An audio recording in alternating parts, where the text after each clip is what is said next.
नमस्कार दोस्तों, स्वागत है आपका हमारे YouTube चैनल में। दोस्तों, हमारी आज की जो घटना है उसकी शुरुआत जो है वो उत्तर प्रदेश के लखनऊ से होती है और वहीं पर एक गांव होता है और उसी गांव में रहने वाला दोस्तों हरिशंकर, जो कि उस गांव का सबसे बड़ा धनी और रईस व्यक्ति होता है। उसके पास अपनी 20 एकड़ जमीन थी और उस पर वो खेती किसानी का काम किया करता था।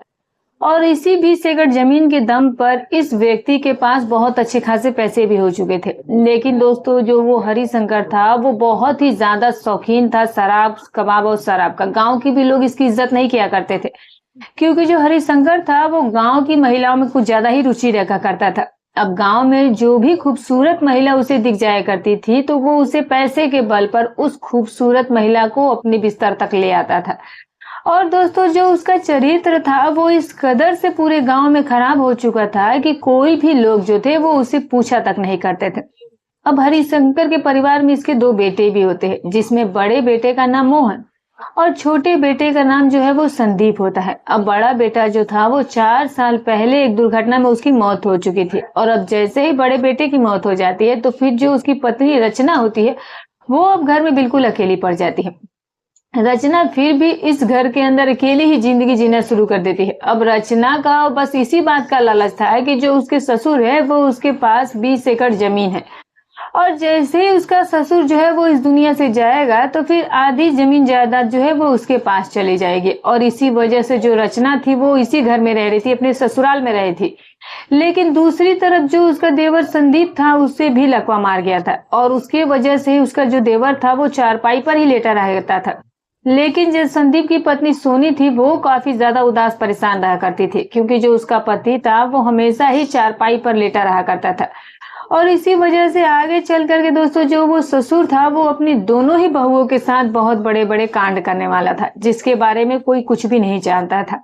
अब दिन ऐसे ही गुजरते चले जा रहे थे और ऐसे ही समय बीतता जाता है। और फिर एक दिन क्या होता है दोस्तों कि सुबह के लगभग 8 बजे होंगे और 8 बजे ही दोस्तों अब जो ये ससुर होता है दोस्तों वो उस वक्त घर में बैठा हुआ था और फिर दोनों अपनी जवान बहू की तरफ वो एक नजर से ताकते जा रहा था। और उसी समय जो उसकी बड़ी बहू होती है दोस्तों, अब उसकी माँ का फोन उस महिला के पास आता है। तभी जो रचना की माँ होती है वो उसे कहती है कि रचना, आजकल तुम मेरी तबीयत जो है वो ठीक नहीं रहती है, तो तुम ऐसा करो कि 2-4 दिन के लिए तुम मेरे पास आ जाओ।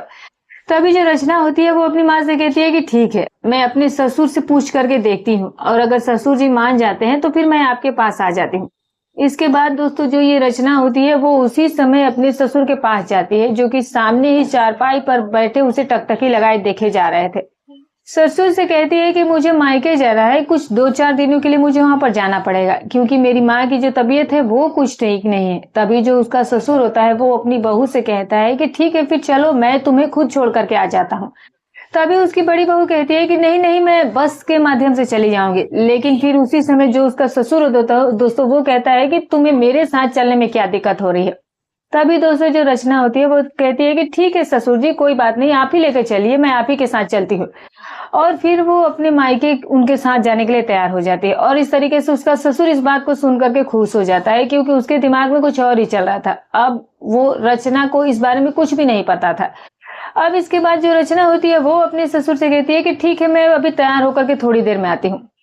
लेकिन दोस्तों जो हरिशंकर था वो तो अपनी बड़ी बहू के साथ कोई बहुत बड़ा कांड करने वाला था, जिसके बारे में रचना को कुछ भी नहीं पता था। अब थोड़ा सा वक्त गुजरने के बाद जब रचना कमरे में जाती है और जब सज धज करके तैयार हो जाती है और फिर उसके बाद सीधे अपने ससुर के पास जाती है और उससे कहती है कि चलिए ससुर जी, हम लोग टाइम से निकलेंगे। लेकिन तभी जो उसका ससुर होता है, इसकी नजरें जैसे ही रचना की खूबसूरती और सुंदरता पर जाती है तो फिर जो ससुर होता है दोस्तों उसको नियत में खोट आ जाती है, क्योंकि वो जो रचना थी वो दिखने में काफी ज्यादा खूबसूरत थी और जब वो सज संवर के तैयार होती है तो उसकी खूबसूरती और ही निखर करके आ रही थी। तभी दोस्तों जो उसका ससुर होता है वो अपने मन में ये सोचने लग जाता है कि आज जैसे तैसे करके अपनी बहू को किसी भी तरीके से मुझे हासिल करना ही होगा, क्योंकि वो इस तरह से वो अय्यास इंसान था दोस्तों कि वो ये समझ ही नहीं पा रहा था कि वो उसकी बहू लगती है। अब ऐसे ऐसे गलत ख्याल उसके मन में आने शुरू हो चुके होते हैं। अब इसके बाद दोस्तों जो उसका ससुर होता है वो अपने घर से मोटरसाइकिल निकालता है और फिर अपनी बहू रचना को मोटरसाइकिल पर बैठाता है और फिर इसके बाद वो व्यक्ति जो है, वो ससुर जो है, वो अपनी मोटरसाइकिल स्टार्ट करके अपनी बहू को बैठा लेता है और फिर जैसे वो आधे सफर तय कर लेते हैं दोस्तों, तो फिर क्या होता है कि उसी समय जो ये उसका ससुर हरिशंकर होता है, वो अपनी बहू से बातचीत करना शुरू कर देता है। और फिर जो उसकी बहू थी दोस्तों, वो अपने ससुर से ये कहने लगती है कि पिताजी, आपके पास तो इतनी ज्यादा जमीन है और इस जमीन में से 6-7 एकड़ आप जमीन मेरे नाम पर कर दीजिए। अब जैसे ही ये बात उसका ससुर सुनता है तो दोस्तों वो हंसते हुए अपनी बहू रचना से कहता है कि मैं तुम्हें बिल्कुल भी जमीन देने के लिए तैयार हूँ। तभी जो दोस्तों हरिशंकर होता है, अब तो कहीं ना कहीं उसे मौका मिल चुका था और वो ये समझ चुका था कि जो उसकी बहू है, वो किस तरीके से वो अपनी बहू को अपने जाल में फंसा सकता है। लेकिन उसके बदले में जो हरिशंकर है, वो अपनी बात उसके सामने रख देता है। कहता है कि तुम्हें भी इसके बदले में मेरे लिए कुछ करना होगा। अब जैसे ही ये बात ससुर कहता है तो फिर वहां पर जो रचना होती है, वो चुप रह जाती है। अब रचना जो थी, वो अपनी जुबान से कुछ बोल नहीं पाती है क्योंकि वो समझ चुकी थी कि ससुर क्या चाहता है। लेकिन हरिशंकर भी बहुत चालाक किस्म का इंसान था और वो किसी भी तरह से बस रचना के साथ वक्त बिताने की सोच कर आया था। अब क्या होता है कि दूसरे ही पल वो अपनी बहू से कहता है कि मैं तुम्हें 6-7 एकड़ नहीं बल्कि 10 एकड़ जमीन देने के लिए तैयार हूँ।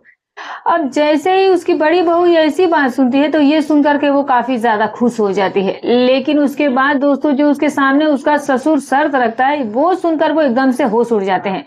और फिर उसकी ससुर जो है, वो उसे कहता है कि तुम्हें इसके बदले में बस मेरे साथ एक बार वक्त गुजारना होगा। अब जैसे ही रचना अपनी ससुर के मुंह से ऐसी बात सुनती है तो फिर वो भी कहीं ना कहीं चीज के लिए मजबूर हो गई थी कि क्या उसे ऐसा कदम उठा लेना चाहिए।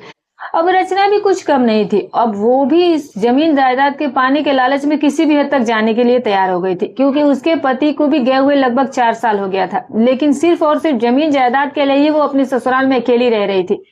अब उसका भी दिमाग बिल्कुल ही सुन्न हो गया था और फिर वो अपने ससुर से कहती है कि ठीक है फिर पिताजी, मैं आपके साथ वक्त गुजारने के लिए तैयार हूँ, क्योंकि रचना को तो बस 10 एकड़ की जमीन दिखाई दे रही थी। तभी वो कहती है कि लेकिन मुझे इतनी जमीन जरूर मिल जानी चाहिए जितनी आपने कही है। अब इसी समय दोस्तों जो ससुर था, वो कहता है कि देखो, घर की बात जो है वो घर में ही रह जाएगी और किसी को कानो कान इस काम के बारे में पता तक नहीं चलेगा। और फिर क्या होता है कि इस तरीके से अब जो ससुर था दोस्तों, वो जैसे तैसे करके अपनी बहू को इस काम के लिए मनाने के लिए कामयाब हो जाता है, क्योंकि उसके ससुर को ये बात पता था कि जो उसकी बहू रचना है, वो पैसे और जमीन की लालच के लिए कुछ भी कर सकती है। अब हरिशंकर ये देखता है कि सुनसान इलाका आ चुका था, जहां पर दूर दूर तक आसपास कोई भी दूसरा तीसरा व्यक्ति नहीं दिखाई दे रहा था। सड़क के दोनों ही तरफ बस खेत खलिहान थे, ईख के खेत। अब उसी समय उसका ससुर जो है, वो वहीं पर मोटरसाइकिल रोकता है और वो ये सोचता है कि जब बहू मान ही गई है, रचना इस चीज के लिए तैयार है, तो फिर क्यों ना इसकी शुरुआत आज ही की जाए। और तब वो क्या करता है कि वो अपनी बहू रचना से कहता है कि वैसे भी आज हमारे पास बहुत अच्छा मौका है, देखो दूर दूर तक यहाँ पर कोई भी हमें दिखाई नहीं दे रहा है और खेत के दोनों ओर ईख के लगे हुए पेड़ हैं, तो वो इतने ज्यादा ऊंचे हैं कि हमें कोई देख नहीं पाएगा, तो फिर चलो हम लोग यहीं पर वक्त गुजार लेते हैं। और तभी उसकी बहू जो है, वो उससे कहती है कि मैं नहीं जानती, मैं करने के लिए तैयार हो गई हूँ, लेकिन बस मुझे जमीन मिल जानी चाहिए। तभी उसका ससुर कहता है कि मैं तुम्हें जरूर ही जमीन दूंगा। और फिर इस तरह से हरिशंकर जो होता है, वो अपनी बहू रचना को लेकर के ईख के खेत के अंदर चला जाता है, क्योंकि जो रचना थी, अब उसके भी पति को गए हुए 4 साल हो चुके थे। अब तो उसे जिस लालच के लिए वो रुकी थी, वो पूरा होने वाला था, और जिसके लिए कहीं ना कहीं वो भी अकेलापन महसूस करती थी, तो वो भी इस चीज के लिए तैयार हो गई थी। और फिर खेत में जाने के बाद रचना और हरिशंकर के बीच में गलत रिश्ते कायम होते हैं और ये दोनों जो है, वो अपनी अपनी रजामंदी से ये काम कर रहे थे। अब ससुर और जो बहू थे, वो दोनों सारा ये काम जो वहीं पर करने लगते हैं और फिर जो है, वो बिना ही किसी शर्म हया के ये सारा काम कर लेते हैं घंटों तक। और उसके बाद उसका ससुर कहता है कि अब तुम किसी भी बात की बिल्कुल फिक्र मत करना, मैं तुम्हें उतनी जमीन जरूर दूंगा जितना मैंने तुम्हें बोला है। और फिर इसके बाद ये दोनों इस काम को खत्म करने के बाद खेत से बाहर निकल जाते हैं। अब जो उसका ससुर होता है, वो उसी समय अपनी मोटरसाइकिल स्टार्ट करता है और फिर वो रचना को फिर से पीछे बैठाता है और फिर दोनों जो है, वो एक दूसरे से बातचीत करते हुए रचना के मायके पहुंचते हैं। अब इसके बाद दोस्तों जो उसका ससुर होता है, वो अपनी बहू को मायके में छोड़ता है और उसे मायके में छोड़ने के बाद वो वापस से रात के समय अपने घर पर, अपने गांव पर लौट आता है। इस तरीके से हरिशंकर ने अपनी बड़ी बहू रचना को हासिल कर लिया था। और अब जो रचना थी वो अपने मन में ये बात सोच करके बैठी थी कि जो उसका ससुर है वो उसे इतनी बड़ी जमीन देने वाला है। अब दूसरी तरफ हरिशंकर ये बात सोच रहा था कि अब जो उसकी बहू है वो उसकी सारी जरूरतों को तो ऐसे ही पूरा करती रहेगी। लेकिन दोस्तों अभी भी ससुर का मन नहीं भरा था। अब वो अपनी छोटी बहू के साथ बहुत बड़ा कांड करने वाला था, जिसके बारे में छोटी बहू को कुछ भी नहीं पता था, नहीं और ना ही उसका पति कुछ जानता था। अब क्या होता है कि 2-3 दिन का वक्त बीतता है। अब जो हरिशंकर की इच्छाएं थी, जरूरत थी, वो और बढ़ जाती है। वो ये सोचने लग जाता है कि वैसे भी पूरे गांव में मैं बदनाम हूँ, और वैसे भी एक लड़के की मेरी मौत हो चुकी है और दूसरा लड़का जो है वो बेड पर ही पड़ा रहता है। वैसे भी मेरी बहुएं इतनी खूबसूरत है, तो क्यों ना इन्हीं के साथ वक्त बिताया जाए और घर की बात भी घर में रह जाएगी और किसी को कुछ पता भी नहीं चलेगा। और इसीलिए ये सब सोच करके उसने रचना को तो हासिल कर लिया था, लेकिन अब उसे दूसरे बेटे की बहू, छोटी बहू को हासिल करना था। और फिर दोस्तों इसी तरह से एक तारीख आती है और सुबह के लमसम 9 बजे के आसपास का वक्त हो रहा था। अब दोस्तों जो ये ससुर होता है वो घर के अंदर बैठा हुआ था और फिर वो अपनी छोटी बहू को कुछ आज अलग ही नजरे से देखा जा रहा था। और उसी समय जो उसकी छोटी बहू होती है वो अपने ससुर के पास जाती है और फिर वो ससुर से कहती है कि पिताजी, पति की दवाइयां जो है वो खत्म हो चुकी है, तो मुझे लगभग फिलहाल 10,000 रुपए की जरूरत है, क्योंकि आपको तो पता ही है कि उनकी दवाइयां जो है वो बहुत महंगी आती है। तभी जो उसका ससुर होता है वो ये कहता है कि मैं दिन भर मेहनत कर करके इतने सारे पैसे जुटाता हूँ और मेहनत करके पैसे कमाता हूँ, और तुम हो कि हर महीने मुझसे इतने सारे पैसे मांगने के लिए आ जाती हो, हथियाने के लिए आ जाती हो। फिलहाल तो मेरे पास इतने पैसे हैं ही नहीं। अब जैसे ये बात कविता से कही जाती है तो कहीं ना कहीं कविता बहुत ज्यादा परेशान और उदास हो जाती है और वो ये सोचने लग जाती है कि वो अपने पति की दवाइयां अब कैसे ला पाएगी। और अपने ससुर से तभी वो कहती है कि पिताजी, आपके पास इतनी जमीन जायदाद है और वैसे भी उसमें से आधा हिस्सा तो जमीन का हमारा ही बनता है, तो फिर आप हमें हमारे हिस्से की जमीन दे दीजिए ताकि हम भी अपना गुजारा जो है वो खुद से कर पाए, और फिर मैं उन्हीं से पैसे कमाकर दवाइयां भी खरीद दूंगी। लेकिन फिर उस समय जो उसका ससुर होता है वो अपनी बहू कविता से कहने लग जाता है कि जमीन का तो एक भी टुकड़ा मेरे जीते जी तुम लोग को नहीं मिलेगा। अब जैसे ये बात छोटी बहू सुनती है तो उसे इस बात को लेकर काफी ज्यादा गुस्सा आ जाता है और फिर कविता अपने मन में ये सोचने लग जाती है कि अब इसका मुझे कोई ना कोई रास्ता निकालना ही होगा और तब जाकर ही समस्या का समाधान हो पाएगा।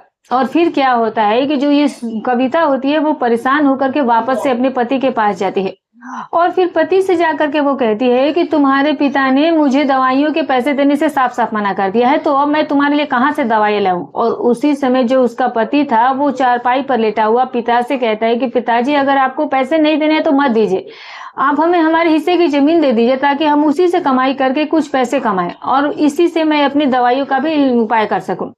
और जो कविता है आखिर उसके भी तो कुछ खर्चे हैं। अब दोस्तों जो उसका पिता होता है वो अपने बेटे से कहने लग जाता है कि मैंने बोला ना है कि जीते जी मैंने तुम लोगों को एक टुकड़ा भी जमीन का नहीं देना। अब जब ये बात एक बाप अपने बेटे से कहता है तो फिर ये सुनकर के दोस्तों कविता काफी दंग रह जाती है। अब बाप बेटे में बहस शुरू हो जाती है, लेकिन तभी आस पड़ोस के लोग बीच बचाव करने आ जाते हैं और फिर जाकर के ये झगड़ा जो है वो खत्म होता है, शांत हो जाता है। और फिर इसी तरह से 3-4 दिन का वक्त बीत जाता है और 3-4 दिनों के बाद क्या होता है कि एक दिन सुबह के लगभग 8 बजे के आसपास का समय हो रहा था और तभी बड़ी बहू जो थी दोस्तों, जो कि अपने मायके गए हुए थे, वो उस वक्त अपने ससुर के पास फोन करती है और फिर कहती है कि मुझे अब अपने ससुराल वापस आना है, तो आप एक काम कीजिए कि आप मुझे आज लेने के लिए आ जाइए। अब तभी दोस्तों जो ससुर था वो ये बात सुन करके खुश हो जाता है, क्योंकि आखिर उसकी सेटिंग तो पहले से ही अपनी बड़ी बहू से हो चुकी थी। अब हरिशंकर क्या करता है कि अपनी छोटी बहू से कहता है कि मैं फिलहाल जो है अपनी बड़ी बहू को लेने के लिए मायके जा रहा हूँ, तो तुम घर का ध्यान रखना और साथ में तुम बेटे की भी देखरेख करना। लेकिन आज कहीं ना कहीं हरिशंकर बहुत खुश था और फिर दोस्तों वो क्या करता है कि वो सीधे ही अपने घर की मोटरसाइकिल निकालता है और सीधे ही अपनी बहू को लाने चला जाता है। 2-3 घंटे के बाद जब वो रचना के मायके में पहुंच जाता है और फिर दोस्तों जब जानबूझकर हरिशंकर जो है वो रात के टाइम पहुंचा था, शाम के 6-7 बज चुके थे और वो उस वक्त अपनी बहू से जाकर के कहता है कि चलो अब घर चलते हैं। इसके बाद जो उसकी बहू है पहले से ही तैयार बैठी थी और तैयार होने के बाद वो अपने ससुर के साथ मोटरसाइकिल में पीछे बैठ जाते हैं और फिर उसका ससुर जो है वो मोटरसाइकिल स्टार्ट करके चल देता है और फिर रास्ते भर वो लोग एक दूसरे से बातचीत करते आ रहे थे, रास्ते भर खुश थे।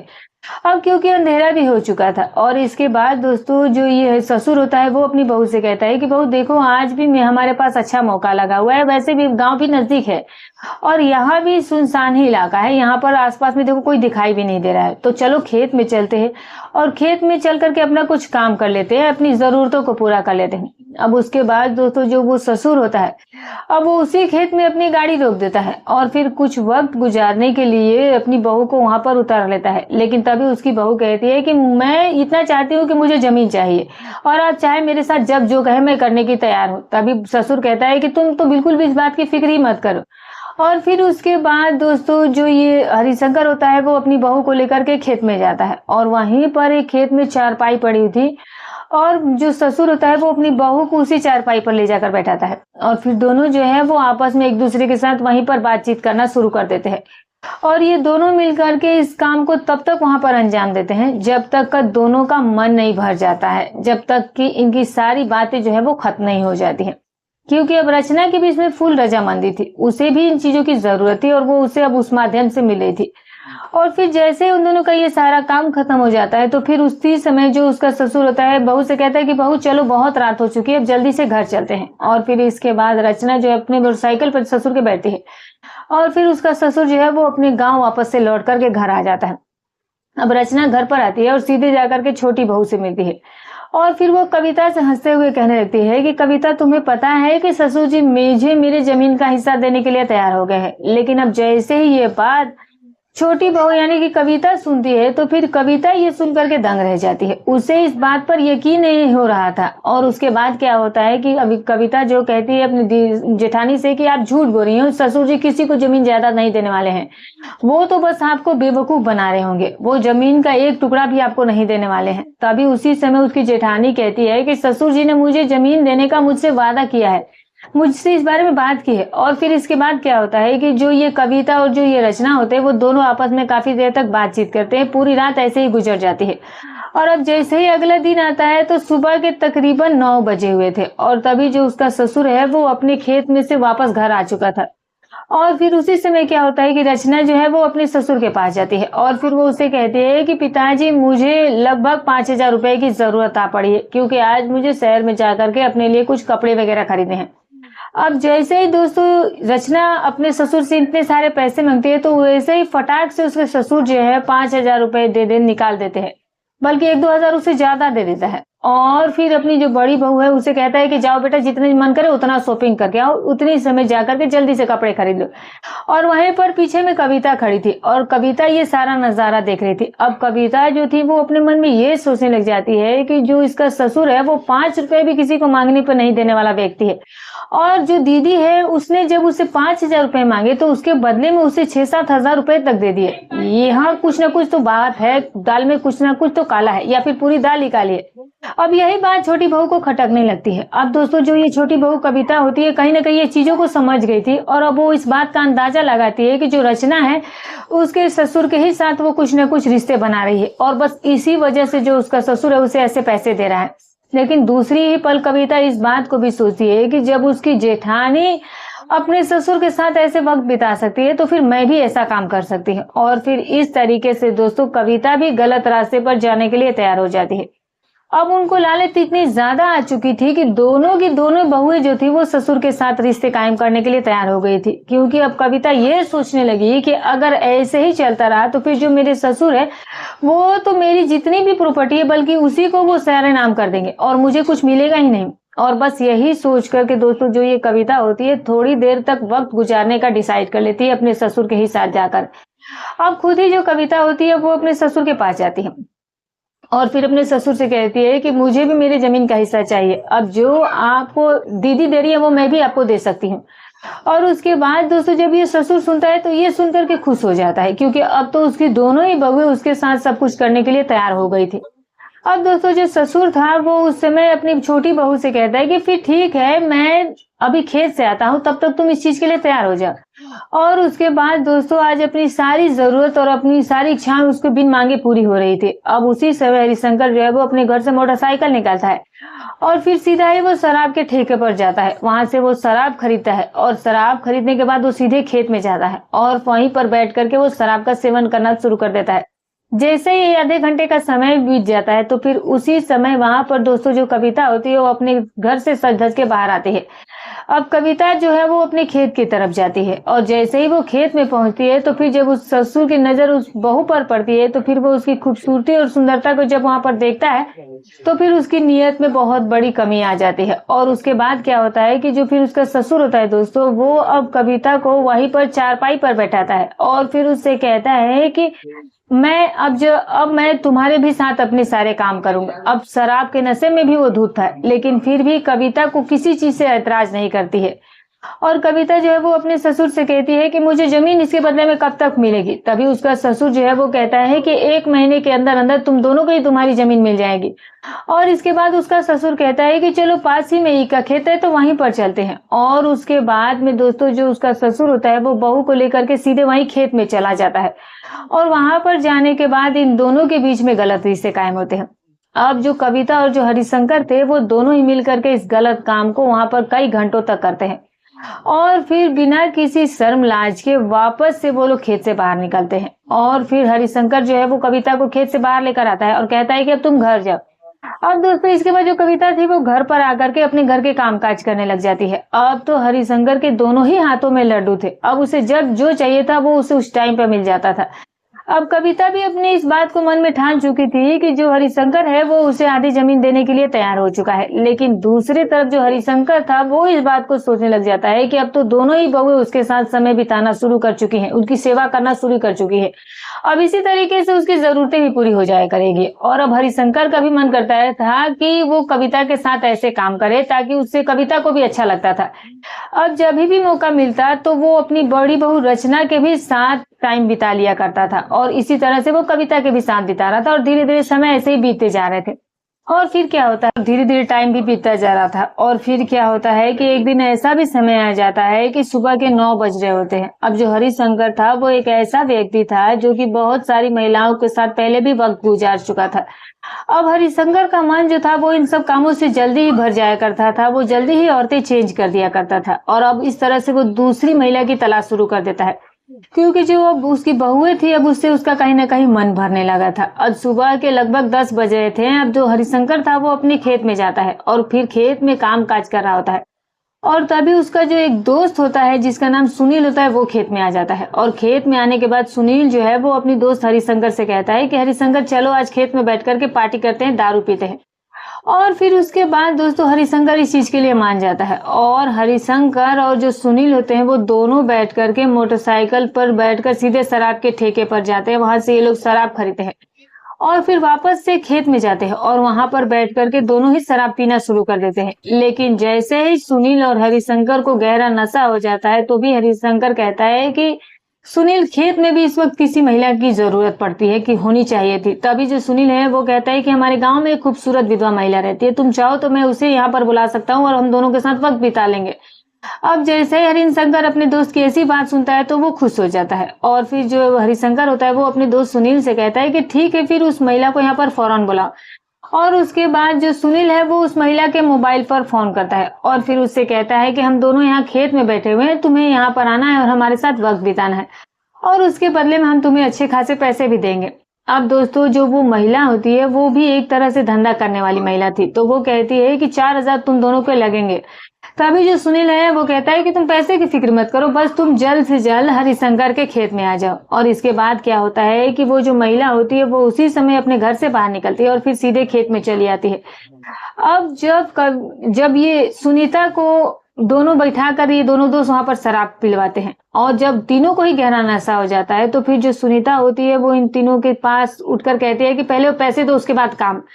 और उसके बाद दोस्तों जो ये सुनील होता है वो पैसे निकाल करके देता है और हरिशंकर भी अपने हिस्से के पैसे देते हैं और फिर ये दोनों जो है वो खेत में जाते हैं और फिर सुनीता जो थी वो खुद ही अपनी मर्जी से इन दोनों के साथ एक साथ रिश्ता कायम कर रही थी। अब ये दोनों दोस्तों सुनीता के साथ वक्त बिता रहे थे क्योंकि उसने उस चीज के लिए पैसे लिए थे। अब दोस्तों वो जो महिला थी वो विरोध करने वाली थी नहीं क्योंकि उसके बदले में वो पैसे ले रही थी। और अब जैसे ही इन तीनों का ये सारा काम खत्म होता है तो फिर ये तीनों ही खेत से बाहर निकलते हैं। अब हरिशंकर अपने दोस्त से कहता है कि ये महिला मुझे बहुत पसंद आई है और अब आगे मैं इसी के साथ अपना वक्त बिताया करूंगा। अब इसी तरीके से फिर से दोनों दोस्त खेत में बैठ करके शराब पीना शुरू कर देते हैं। अब दूसरी तरफ जो ये महिला सुनीता थी वो पैसे लेकर वापस गांव आ गई थी। अब ये लोग अभी भी खेत में बैठकर 9 बजे रात तक शराब पीते हैं और इसके बाद हरिशंकर जो है वो अपने दोस्त से कहता है कि चलो अब घर चलते हैं। और इसके बाद ये दोनों ही दोस्त जो है वो मोटरसाइकिल से गांव में आ जाते हैं और हरिशंकर अपने गांव में घर में चला जाता है क्योंकि इसे आज बहुत ज्यादा नशा हुआ था। अब नशे की हालत में जैसे उसकी अपनी बड़ी बहू पर नजर जाती है, रचना की खूबसूरती को वो वहां पर देखता है, तो उसी समय वो अपनी बहू से कहता है कि रचना चलो मेरे साथ कमरे में चलो, कुछ काम है। और वहीं पर जो कविता बैठी थी वहीं पर बैठी सारा नजारा देख रही थी। तभी रचना कहती है कि फिलहाल आप बहुत ज्यादा नशे में है और नशे की हालत में मैं आपके साथ नहीं करना चाहती ये सारा काम। इसी बात पर हरिशंकर को बहुत गुस्सा आ जाता है और फिर हरिशंकर उसी समय उसे सुनाना शुरू कर देता है। कहता है कि मैं तो तुम्हें आधी जमीन देने वाला था, लेकिन मैं तुम दोनों को कुछ नहीं देने वाला हूँ, बल्कि एक जमीन का टुकड़ा भी नहीं देने वाला हूँ। अब इस बात को सुनकर रचना को गुस्सा आ जाता है। अब पास में ही कविता भी बैठी थी और कविता भी इस बात को लेकर काफी ज्यादा गुस्सा करने लगती है और कहती है कि अब आप अपनी जुबान से बदल रहे हैं। आपने हम दोनों के ही साथ गलत काम किया और अब जब जमीन देने की बारी आई तो अब आप मना कर रहे हैं। लेकिन ससुर बार बार नशे की हालत में यही कहा जा रहा था, दोहराया जा रहा था कि मैं तुम दोनों को तो जमीन का टुकड़ा तक नहीं देने वाला हूँ। अब जो ये बड़ी बहू होती है ये कहती है कि ये आदमी नहीं बल्कि जानवर है, इसने हम दोनों की ही मजबूरी का फायदा उठाया है और अब ये जमीन देने से भी मना करा है। अब क्या होता है दोस्तों कि जो कविता होती है वो रचना का हाथ खींच करके उसे कमरे के अंदर ले जाती है और फिर कमरे के अंदर जाने के बाद वो कुछ देर तक वो दोनों आपस में बातचीत करते हैं और फिर उसी दौरान जो ससुर था वो अपने कमरे में जाकर लेट जाता है और वो गहरी नींद में सो जाता है क्योंकि उसने बहुत ज्यादा शराब पिया हुआ था।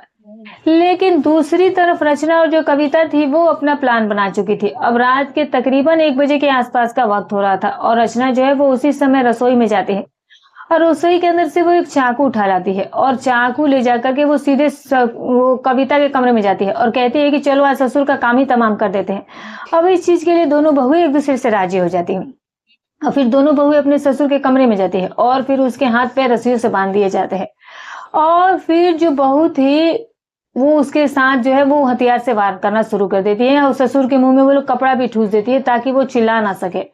और उसके बाद दोस्तों जो बड़ी बहू थी और जो उसकी छोटी देवरानी थी कहती है कि पहले इसके पतलून हटाओ और इसके बाद दोस्तों जो रचना थी वो उसके पतलून को भी खींच देती है और फिर इस तरह से दोनों बहुएं जो है वो मिल करके अपने ही ससुर को हथियार से वार करके इस दुनिया से हटा देती है। और फिर जैसे इन सारी घटना को अंजाम दे दिया जाता है क्योंकि कविता बहुत ज्यादा झिल्ला चुकी थी अपने ससुर के हरकतों से, उसने सब कुछ अपना दे दिया था अपने ससुर को और अब उसका ससुर उसे धोखा दे रहा था। अब कविता जो है वो इसी वजह से कुछ ज्यादा ही बेरहमी से अपने ससुर पर वार कर रही थी और फिर जैसे इस पूरी घटनाक्रम को अंजाम दे दिया जाता है तो वो दोनों ही बहुएं जो है वो सीधे ही संदीप के पास जाती है, यानी कि उसके बेटे छोटे बेटे के पास, और उसे कहती है हमने तुम्हारे पिता का काम तमाम कर दिया है। अब जैसे ही छोटा बेटा उनकी ये बात सुनता है तो काफी ज्यादा गुस्सा हो जाता है और उसी समय तुरंत वो नजदीकी पुलिस स्टेशन में फोन करता है कि मेरे घर में हत्याकांड हुआ है और आधे घंटे के अंदर अंदर वहां पुलिस भी पहुंच जाती है। अब दोस्तों हरिशंकर के शव को कब्जे में लिया जाता है और 1 घंटे का गुजरने के बाद दोनों ही बहुओं को थाने में लाया जाता है और फिर उनसे पूछताछ की जाती है और फिर वो सारी सच्चाई जो है वो बयां कर देती है कि किस तरह उनके ससुर ने उनकी मजबूरी का फायदा उठाया, उन्हें लालच देकर उनका फायदा उठाया और अब वो सीधे सीधे इस चीज से वो साफ मना कर रहा है कि वो हमें कुछ नहीं देगा और इसीलिए हमने उसके साथ ऐसा काम किया। तो दोस्तों ये रही कहानी। आप दोस्तों क्या कहना चाहेंगे, क्या दोनों बहुओं ने जो किया वो सही था या गलत था? कमेंट करके जरूर बताइएगा। तो दोस्तों हमारी कहानी सुनाने का उद्देश्य किसी की भावनाओं को ठेस पहुंचाना नहीं है, ना ही किसी के दिल को आहत करना है, बस केवल आपको सतर्क करना है, आपको जागरूक करना है। तो दोस्तों फिर मिलूंगी कल एक और नई घटनाक्रम के साथ, तब तक अपना और अपने परिवार का ख्याल रखें।